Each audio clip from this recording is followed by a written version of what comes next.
This is The Baseline, discussing the hot button topics of the NBA. Welcome, everybody. Cal Lee, Warren Shaw of The Baseline NBA podcast. This is our NCAA special edition where we get to discuss these upcoming prospects that are going to be on full display for the NCAA tournament that's taking place this week. A lot of players to get into, a lot of talk, and definitely a great guest that we're going to put on board to have us break it all down, man. But you know I can't do this by myself, man. You know I got to roll with my road warrior, my PNC, www.shawsports.net, Big Kahuna, my man Warren Shaw, repping out of Fort Lauderdale, Florida. Holla back at me, Mr. Shaw. What's good, man? I'm chilling, man. Ready for this madness, the madness of March to really begin. Got a great guest. Office pool ready and everything? You know, I'm a little bit behind. I need to get up in on that. But also, we have a great office thing going on with 16 Wins a Ring. And also, our guest today is our label mate from 16 Wins a Ring. So you can definitely check that out on ESPN. They got the 16 Wins a Ring office thing going on there. Trying to pick out these top college teams out here for the next coming weeks. But our show is going to be a little bit different, right? We're not necessarily talking about who's going to win and who's going to be in the Final Four. We're taking this from a strictly NBA perspective, so it should be a lot of fun. Yeah, let's not get this twisted. We are not here to help you win your brackets. That's just not going to happen. And you certainly do not need any advice from me, because I will break your bracket.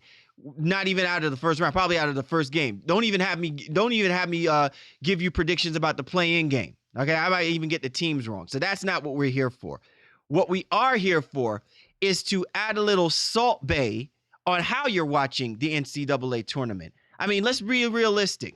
A lot of people are going to be watching, one, for their brackets, two, because you probably went to that college and you want to see nothing more than your team and your college pull off the Cinderella story. If you go to Gulf Coast, if you're in Gonzaga or whatever the case may be, pull off the Cinderella story and find themselves playing in a Final Four possible NCAA championship. Of course.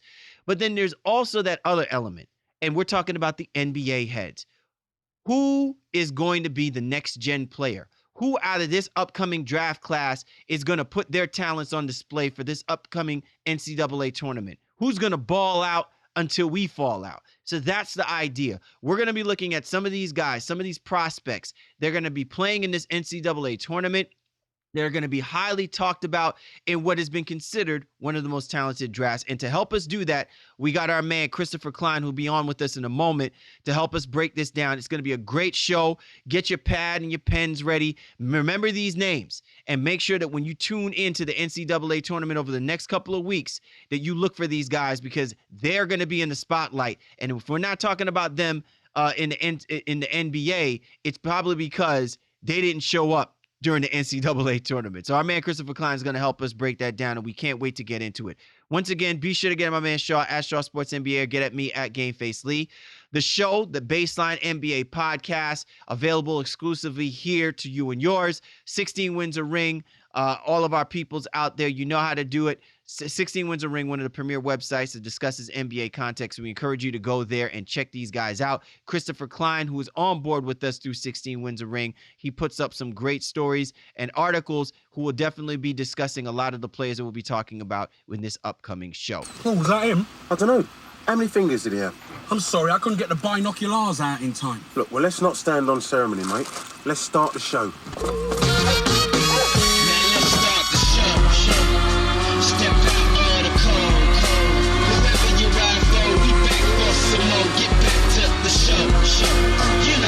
Cal Lee, Warren Shaw of the Baseline NBA podcast, our NCAA prospect edition. And I'm ready to get started, Shaw. What about you, brother? Oh, man, I'm excited about this, man. We got a great guest, man, so I can't wait to jump in. All right. So this week we have with us a really, really great, profound guest. He covers the NBA draft. He's going to be looking at a lot of these prospects who are going to be on display for the NCAA tournament, which will take place this week. Our man, Christopher Klein, you can always catch him as a contributor for 16 Wins a Ring, also a contributor for Sixer Sense. Chris, thanks for hopping on board with us to break down this really what a lot of people are saying is going to be one of the most talented drafts in quite some time. Yeah, guys, thanks for having me. I'm really excited to dive into it with you guys. Definitely. All right, so, you've seen what's taken place. the brackets are ready. I'm sure your office people are in a frenzy. But what this comes down to is who are likely to be the star players that are going to kind of, emerge. And this tournament usually is a great opportunity for people who didn't get a chance during the NCAA season to see them in these, one and done situations. And so much has been said about the talent that is actually coming out of the draft, that's coming out to be a part of the NBA draft for 2017. So let's get right into it, Chris. Who are some of the people that you're really looking at to say, you know what, lottery pick, this guy is money on whatever team that he decides to land on? Who are the ones that you're really looking at as being the top dogs for this upcoming draft? Well, obviously, actually, the top two guys on my big board won't be in the tournament this year with Markel Fultz and Dennis Smith. But in terms of guys in the tournament, I think right now my top guy has to be Jason Tatum on Duke. He's been absolutely incredible these past couple of weeks. He's made some major strides all around with his offensive game. He's already one of the most polished scorers you'll find coming into the league at age 18, 19. He has like that Carmelo-esque kind of those head fakes, turnaround jumpers, mid-range that he can rely on. But he's also made strides as a passer, driving down the lane, finding open teammates on the outside. And I think he has the type of all-around polished offensive game that could really help almost any team he ends up on at the next level. So is he a guy, and while we're talking about Tatum, we'll talk about some of the other Duke guys too, just so we can kind of get those Dukies out the way. But is Tatum the type of player where, like you say, he translate maybe to a Carmelo Anthony? Is there a team in the draft who, because Carmelo's getting a lot of hate right now, you know what I mean? And is there a team in the coming up in the draft that could really use a Carmelo type, if you will, that you can think of?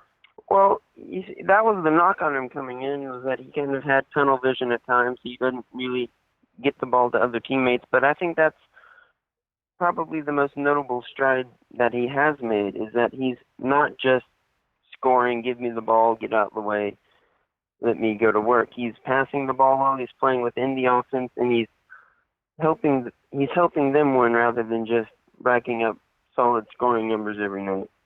And I think that's probably the greatest stride he's made from earlier in the season, where he was kind of getting used to the college level, getting back to speed after his foot injury, and to now where he's probably should have been ACC tournament MVP, although Luke Kennard ended up getting that. Well, and to kind of expound on the thought regarding Jason Tatum, because he's definitely, predicted to be a lottery pick.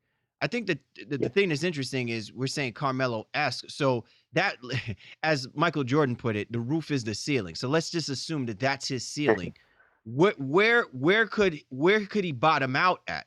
I mean, we've talked about this talent pool that usually comes out of Duke, and some of them do not live up to the expectations of those comparisons. So when you look at a game like what Jason Tatum brings to the table, who could he essentially bottom out at the very least? I guess maybe more like Rudy Gay. Not that Rudy's a bad player or anything, but if that improved passing doesn't measure out, his three-point shot has kind of been iffy for the most part this year, only 34.8%. So if that doesn't translate, that's obviously a pretty big hole that he'll have to fill at the next level. And, there's a chance that he might not live up to maybe that Carmelo, that ultra-high level expectation, but he's probably one of the better all-around prospects in terms of being ready to contribute right away at the next level. I think his floor is pretty high, as high as it's going to get for some of the upper-level prospects in this draft. So I don't think there's too much concern that he'll bottom out anywhere, and he'll just flat out be a bust or anything. But certainly some room for error. Of course, no doubt about it. So let's go ahead and finish off some of these Dukies. Harry Giles and Luke Kennard. Talk a little bit about them and where you think those guys project out to be in the upcoming NBA draft. And, what can we expect from them in the tournament a little bit as well? Yeah, Giles, he made some really big strides, I thought, in the ACC tournament this past week or so. He's still coming off the bench behind Emile Jefferson. He's not playing the biggest of roles, but his motor on the offensive board has been great for the most part this season after he kind of got back into a rhythm. He missed the first half or so, a little bit less than half of the season with his knee injury. And he's showing some improvements in terms of touch around the rim offensively, his defensive motors kicking back up.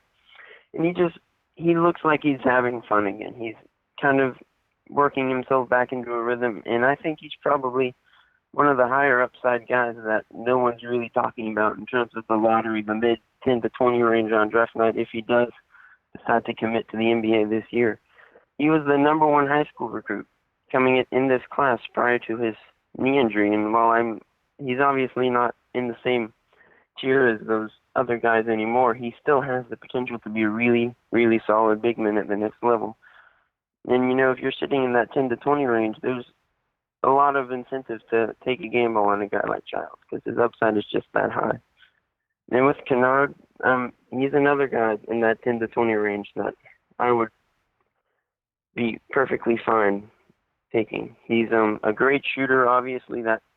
Those shooters are at a premium in today's league. He's a smart passer, heady playmaker.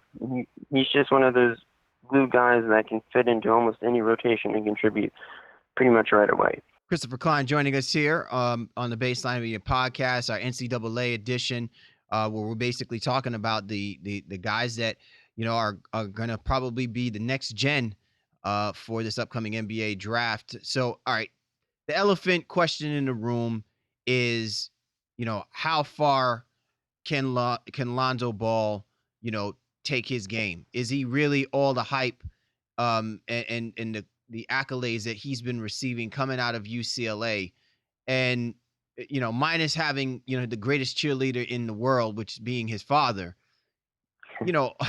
I gotta say, and it's interesting because this is a very point guard heavy type of draft. So you talk about Markelle Fultz, you talk about Lonzo Ball.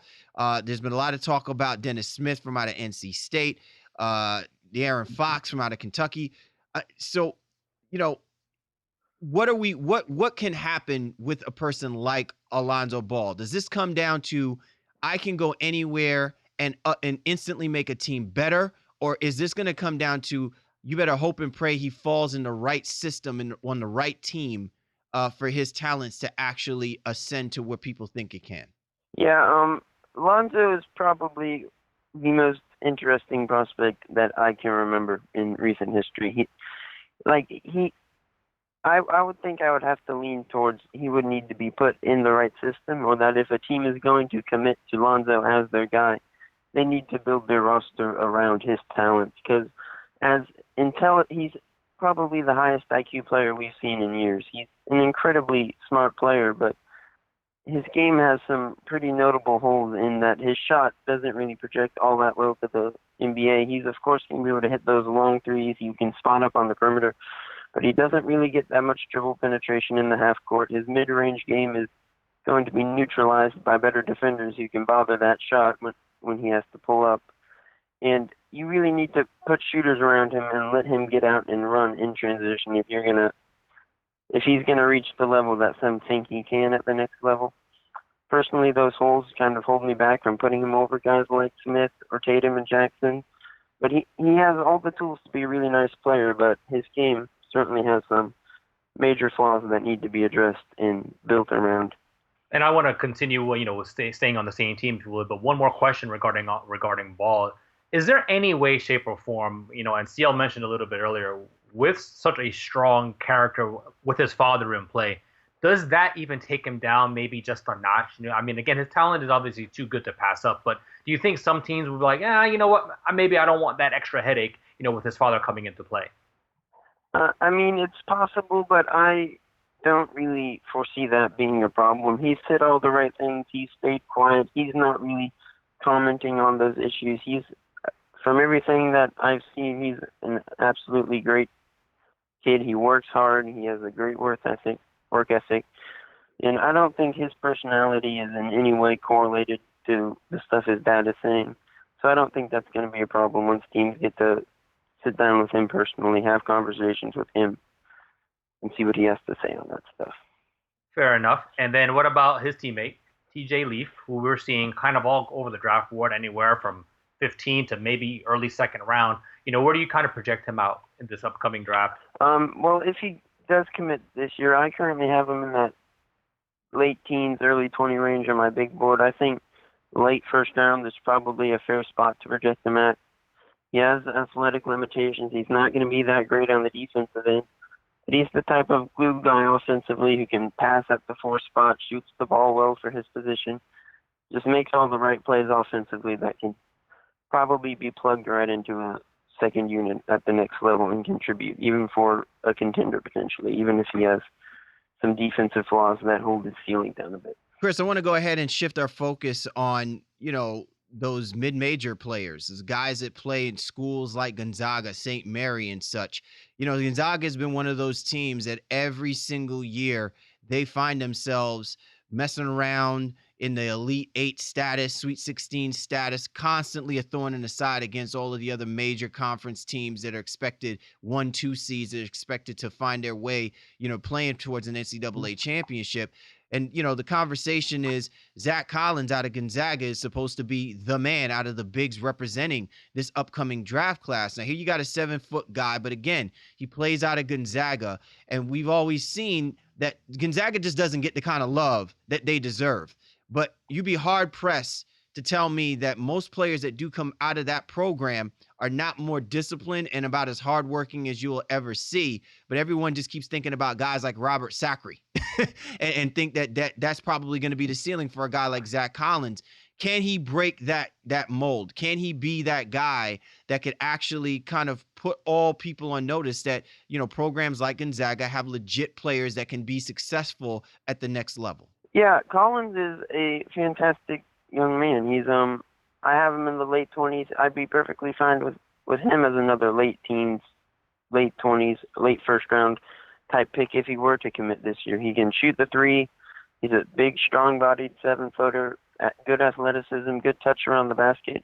He has all the tools to be a really fine player, and I think if he does, of course you can criticize the role. He's played off the bench, limited minutes this year, but most of that's attributed to how successful Gonzaga has been. You don't want to, you don't fix what isn't broken, as the old saying goes.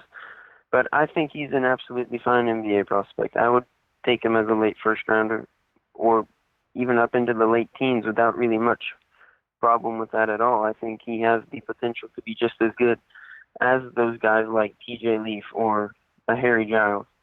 I think he's in that same potential tier. And speaking of, kind of guys that really could ascend in the draft, if you, what about a guy like Jonathan Isaac? Same thing. I'm seeing him projected anywhere for as high as 4 to, maybe as low as 10 or 11, just inside the lottery, if you will. What is your take on his game, as a freshman coming out of Florida State? Yeah, I've been a huge fan of Isaac all season long. Anytime you can find a guy capable of defending the wing and playing on the wing at 6'11" with a 7'2" wingspan who can shoot the 3-ball at 38% plus, that's a pretty special prospect to put some stock in. He's got that kind of freakish athletic potential. He hasn't played that big of a role. He's been kind of in a limited third option role with Florida State this year. He can't create his own shot at the level of guys like Tatum yet.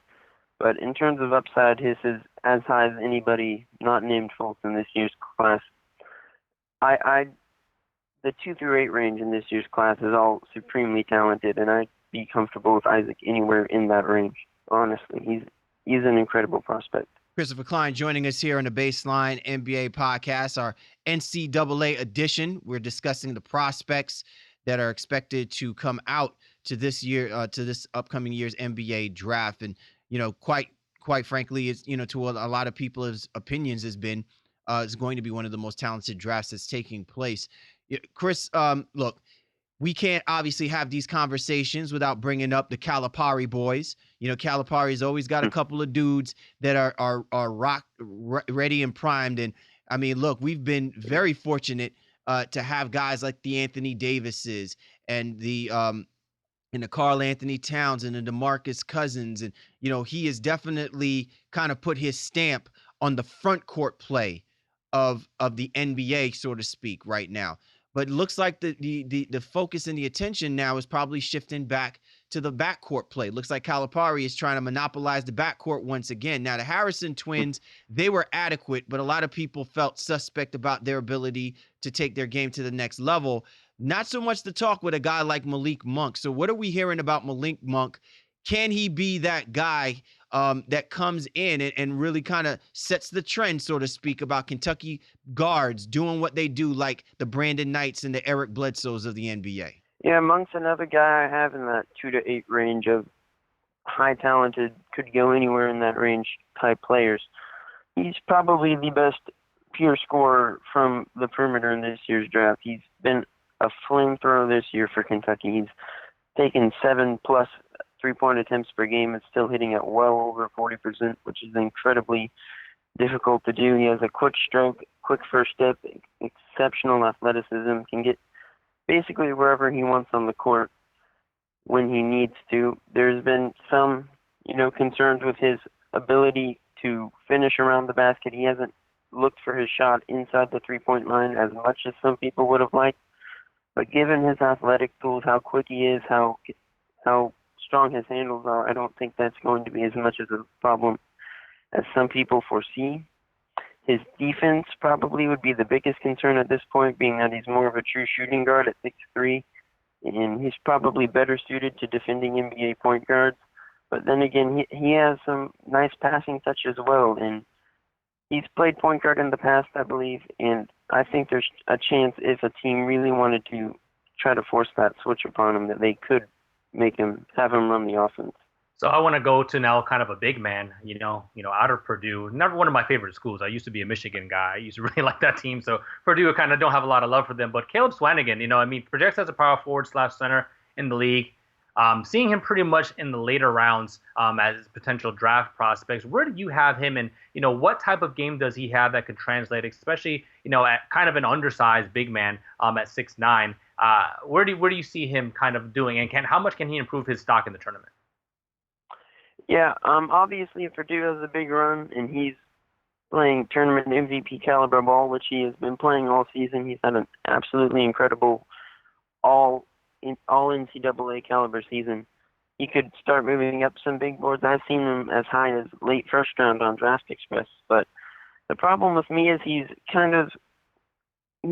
undersized, as you said, and he's not quick enough to play the 4 spot at all. So really the ceiling for him, I would think, would be as a backup kind of small ball center. His defense is going to be kind of limited because of that quickness, but his ability to shoot the 3-point shot, he has a nice touch on the low block. He's a great rebounder for his size, good thick frame.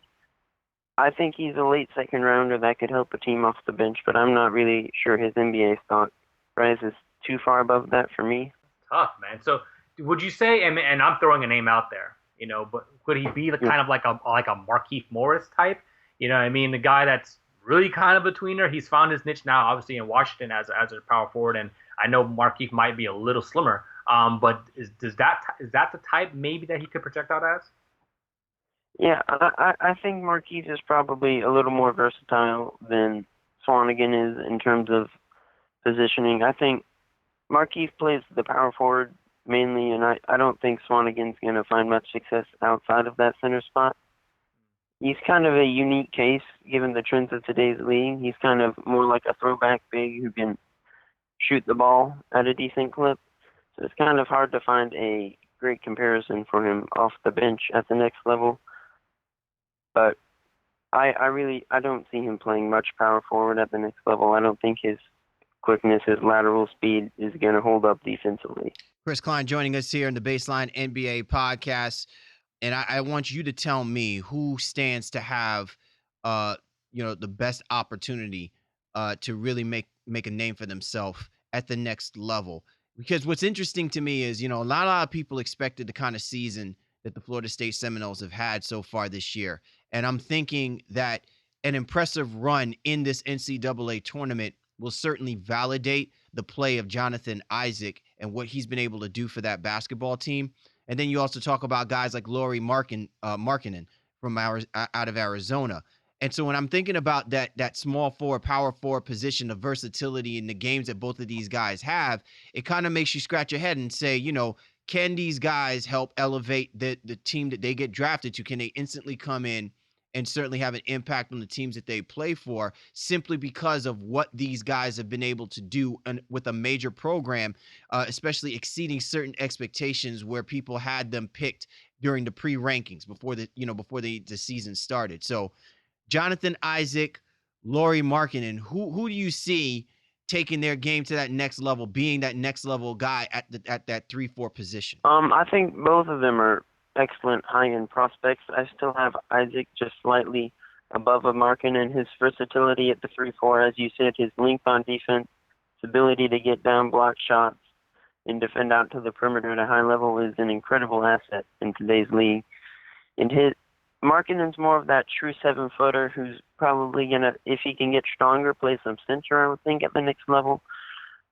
His rim protection is probably his biggest concern at this point. He doesn't have great length for a 7-footer. His instincts are a little raw on that side of the ball, but offensively, Markkanen might be the best pure shooter, stroke-wise, in the draft, and he's a 7-footer, and that's almost unheard of. You know, having a guy who can handle the ball at 7 feet in a 4-5 pick and roll and then shoot the ball at a pretty hefty clip all game and hit 40+% from deep is a really, really incredible asset to have. So both of them, I think, have some pretty high ceilings at the next level. So I'm going to stick with my theme here and continue to pound you with questions about the bigs, man. I'm trying to figure out how some of these guys are going to translate. And Justin Patton out of Creighton, how does that work out? Again, big 7-foot guy, 6'11", however you want to call him. How does his game translate, and can he make a proper move with the NBA game changing up so much? Yeah, I have Patton as a late lottery guy right now, and I think that's a pretty solid spot for him if he does commit this year. He might drop maybe to the later teens, early 20s at the most, but his athleticism is incredible, and I think that alone is going to get him some NBA looks. He's a nice, really long body around the basket, great finisher in the pick and roll, easy lob target, just a great rim runner. His rebounding is a problem at this point. You would like to see him grab some more given his size, but defensively, his shot blocking potential, his ability to finish around the rim is something that a lot of teams are going to like, and he's stretched out his jumper as well this year. He's hit a few shots out to the three-point line, has a decent mid-range game. That kind of helps him mesh into the trends of today's league. So I think he definitely has a solid ceiling at the next level. Chris Klein joining us here on the Baseline NBA podcast. You can catch him on 16 Wins a Ring. He's also a part of Sixer Sense as we discuss the possible NCAA prospects who are primed and ready to take their game to the next level. A lot of these guys are going to be on display for this upcoming NCAA tournament. So it's funny, Chris, that we're throwing out a ton of names, right? All of them coming from Duke, from Florida State, UCLA, Gonzaga. I mean, just a year ago, the Villanova Wildcats won a championship, and it's amazing to me that once again Villanova is a 1 seed, right? They've got their veteran presence, their quality play from Josh Hart, but nobody's talking about Josh Hart if he comes into this he comes into this upcoming NBA draft, kind of the same way that we talked about Buddy Hield last year.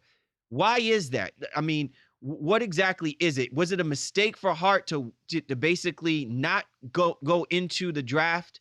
You know what I'm saying? Last year, than it is for him now to come out into the draft for this year, because even if he has an impressive run for Villanova, I don't know much stock is going to help him with where he's being slated. A lot of people saying that he's going to wind up being a second-round pick.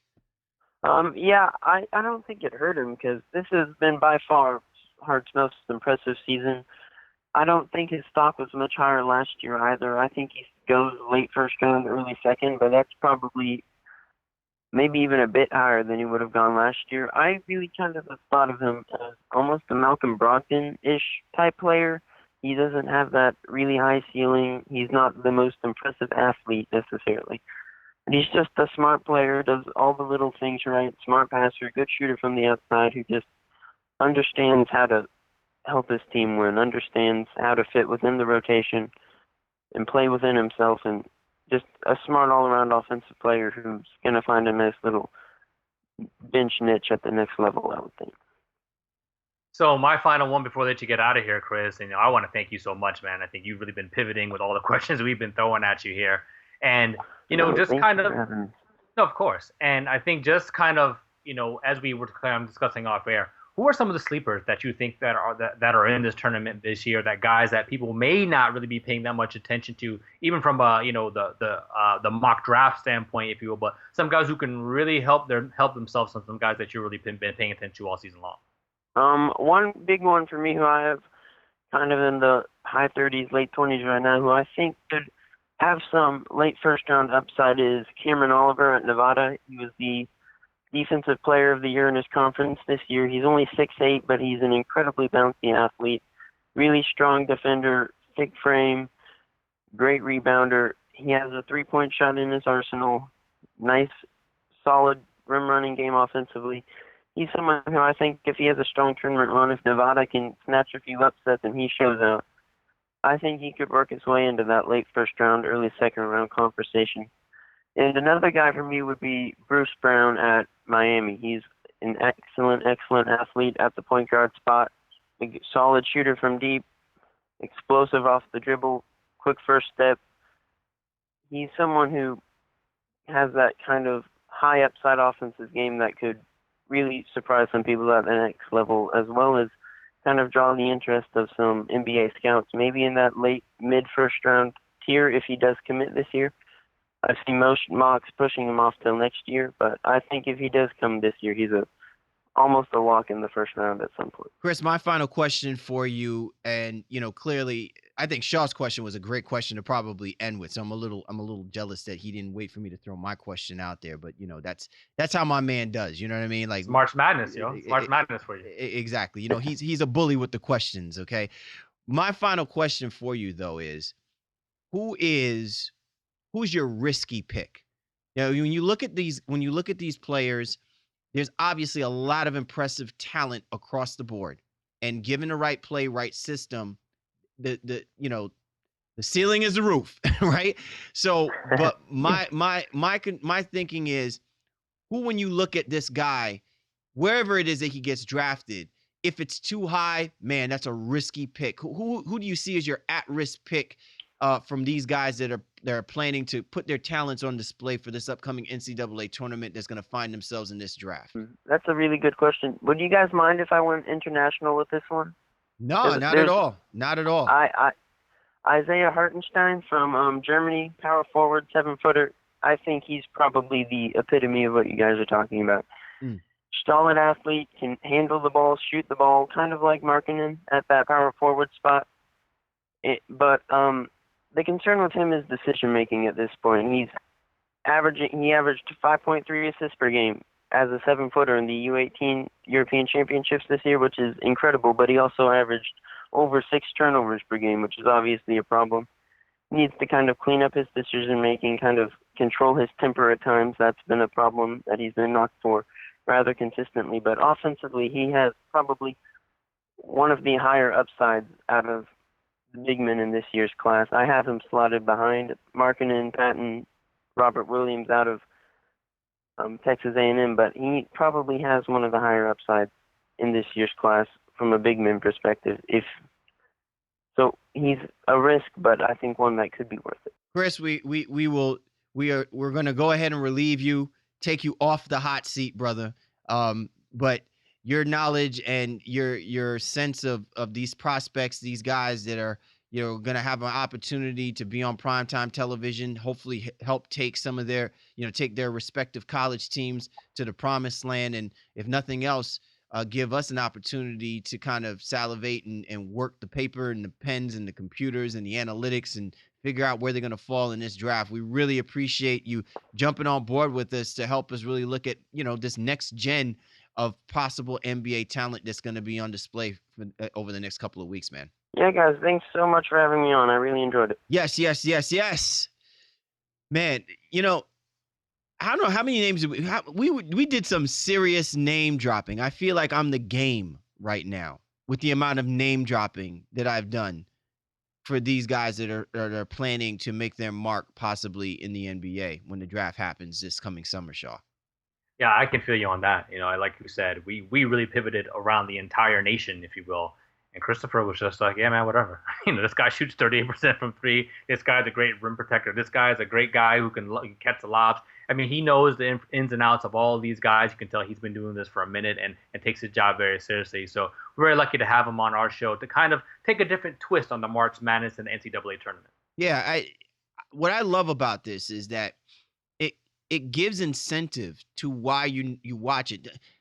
Look, let's not go completely over the top. March Madness is a great time of the year. It's right around springtime. I always look forward to it. When I used to live down in Orlando, I looked forward to NCAA time. Go hit up my favorite little Chinese buffet spot, grab a crap load of food, and sit there, watch 5 or 6 games, in the span of 5 or 6 hours or whatever the case may, or however long it would be for me, right? I used to love that. And somewhere along those lines, once we started focusing our attention to covering the NBA, part of that enthusiasm about the March Madness kind of went away from me. And I realized what that was. I was so heady in looking at things happening for the NBA playoffs and the current roster of players that are out there that I've forgotten that this element is a crucial, important element that leads us into the offseason. Because these guys, we're going to be talking about them from now all the way up until they get drafted. And I think that, to me, is the one thing about the NCAA tournament now that's adding a little bit of twist to the whole thing. That even if you're not vested as a college enthusiast or a person that likes watching NCAA basketball, the way that this is structured and what we've seen from performances like guys like Kemba Walker and the Carmelo Anthonys and the Karl Anthony Towns, what we're seeing from these guys individually, and Buddy Hield, some of the performances he did last year, really impressive stuff. And it gives you good reason to feel some kind of way about how they're going to look and probably be when they actually get drafted this upcoming draft for the summer. Yeah, you're right. It really does kind of give you an inside look potentially to how guys may project at the next level. And if nothing else, it starts getting you thinking about these names. And then once May and June kind of rolls around and the workouts start to happen, you really start to dig in, and we all start to do our research as guys who maybe follow college a little bit more casually now, but really get into it. The tournament is when we're paying attention. Just how for the football fans, January is when they come over and start watching the NBA. I think we're really going to be in store for a great tournament this year, and really trying to get the crux of who these players are and what they can translate to at the next level. I think it's going to be important for us to obviously stay tuned in, but also to read and stay and listen and look at the things that 16 Wins Rings put out and the other great draft websites, Draft Express, NBA Draft.net, all those sites. They have great content, and you're start to see the buzz coming. I'll take it back even a little bit, way back further. Remember back in the days, Antonio McDyess, he just had an amazing tournament. Run. And people knew who he was. I loved Antonio McDyess, bro. He's one of my favorite unspoken of players that played in the NBA. He was such a beast out of Alabama, bro. I loved McDyess. And unfortunately, he didn't stay healthy for the duration of his NBA career. But he's one of those guys who I wasn't really paying attention to. And then all of a sudden in the tournament, he just kind of burst on the scene. It was like, yo, who the hell is this guy? Flying all over the place, dunking, even had a little bit of a mid-range game and everything like that too. And that translated very well to the NBA, and he had a great run while he was healthy. So, those are the types of things that I'm looking for this tournament, man. I just can't wait to see who kind of busts out. Yeah, man. And that's exactly what it does. I feel reinvigorated about watching the NCAA tournament because of the fact that I know that there's going to be players that are going to have opportunities to emerge. If there are people that we don't talk about them, they'll make a name for themselves. I mean, guys like CJ McCullough out of Lehigh. I mean, it was one thing where we said this guy's a really talented basketball player, but then when he showed us what he can do in the NCAA tournament, I think that there was little doubt that when the Portland Trailblazers drafted this guy, that he basically was all that and then some. And I mean, now we're talking about most improved player. We're talking about, one of the most lethal two guards in the game. Right. That to me is what makes it so wonderful. Steph Curry, what he did for Davidson. That's what I love. Even when some of these mid-major and under mid-major teams come into play, they may have that one athlete, that one player that would never get as much as a sniff when we talk about possible draft picks. And, maybe the Jay Billises and the Jason Williams may bring them up, but they don't bring them up with fervor, right? They bring them up because of the fact that they're saying, how do you dissect between what they do in the college game to what they may do in the NBA game? And we're now seeing that it all comes down to when you give them that opportunity to play in that NCAA tournament, that right there is like prime time. It's like NBA prime time, Saturday prime time, or the showcase on Sunday nights. Can that translate where they have the bright lights on them and come out and show you exactly what they can do? And they're doing it on a much bigger stage because it is a one and done situation. And that to me is just awesome. It just kind of brings it all together. 360 puts it all in its proper perspective about how you evaluate some of the talent. I'm not saying that it's the end all be all, but it definitely gives us a better gauge on how we look at those guys. Yeah, you're right. And I think just when you look at it from that perspective alone, in terms of dealing with the pressure, and I think some people's stock have dropped as a result. Though they start to get down, you see them hanging their shoulders, or they're not being cohesive with their teammates on the bench, all of that stuff. Scouts and coaches are all looking at how you perform in the tournament because it is supposed to be so pressure and so impactful. So it gives you a little bit of insight to how that player might do at the next level, but even more so in tight and close game situations, or maybe even in the playoffs in some degree. So yeah, like I said, this is going to be a great thing to watch for the entire rest of this month, if you will, and on into early April. And again, I can't wait to see everything unfold. All right. So once again, we'd like to thank our man, Christopher Klein. Be sure to check him out. At Klein NBA is his Twitter handle. He does his thing on 16 Wins a Ring, puts together some really great NBA content. And I definitely want to say that he definitely should be your go-to person if you want to get more information about some of these upcoming players that are going to be participating, not just in the NCAA tournament, but who are also going to be available for this 2017 NBA draft. For the Baseline, Cal Lee, Warren Shaw, we appreciate you guys. You know we do. Enjoy the NCAA tournament, and we'll catch up with you next time.